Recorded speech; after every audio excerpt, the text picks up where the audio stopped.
Avant qu'un sorcier du village puisse te faire descendre, il doit être capable de toucher Dieu d'abord. Toucher Jésus-Christ avant de te toucher.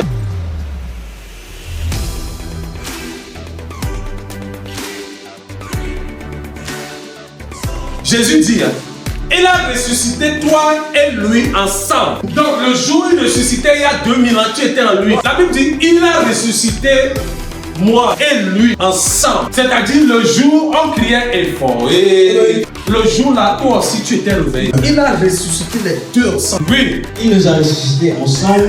Ensemble. Et il nous a fait asseoir ensemble dans les lieux célestes. Et maintenant, quand il a fini de nous ressusciter ensemble, toi et Christ, actuellement, vous êtes assis dans les lieux célestes. Amen. Ton corps est là, ton âme est là, mais ton esprit est dans les lieux célestes. Et pourquoi les lieux célestes? On a vu ici hier, et on a vu que le trône de Dieu était dans les cieux.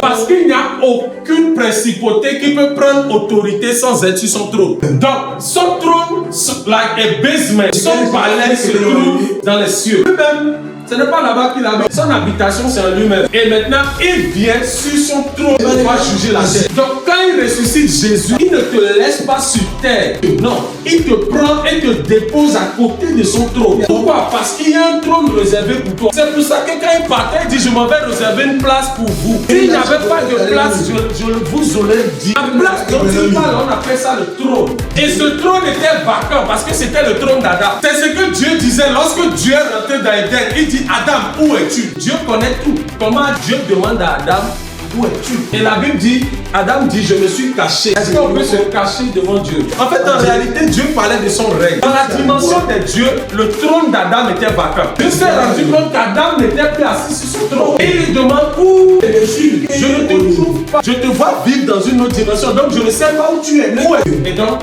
le shifting du péché a commencé à fonctionner. C'est là-bas, le premier jour, l'homme a commencé à se cacher de la présence de Dieu. Et l'homme est descendu de la gloire qui le revêtait pour rentrer dans le revêtement des habits. Quand il arrive, il dit, je me suis caché parce que j'étais nu. Il lui demande qui t'a dit. Pourquoi Dieu n'a pas dit? Comment tu as su? Parce que Dieu savait que, en fait, Adam était nu physiquement depuis, mais ils étaient habillés de la gloire. Ils étaient revêtus de la gloire. La dimension dans laquelle ils étaient, ils marchaient avec Dieu en face à face. Ils n'entendaient pas Dieu des oreilles. Parce que la Bible dit, le soir, Dieu marchait dans le jardin. Ça veut dire, chaque soir, Dieu venait visiter son frère, prendre de ses nouvelles. Et maintenant, ce qui a été gâté là, c'est ça la présence qui a été gâtée. Et quand Jésus est venu, il est venu restaurer cette présence. Parce que la Bible dit, quand Adam a été chassé de Dieu, on a placé un ange. Et l'ange tournait l'épée pour ne pas qu'Adam ne rentre encore. Et ces anges ont été enlevés à partir de Jésus. Et donc, Eden, c'est toi et moi. La présence de Dieu maintenant, c'est toi et moi. Donc, il nous emmène dans le lieu céleste. Il nous fait asseoir ensemble dans les lieux célestes.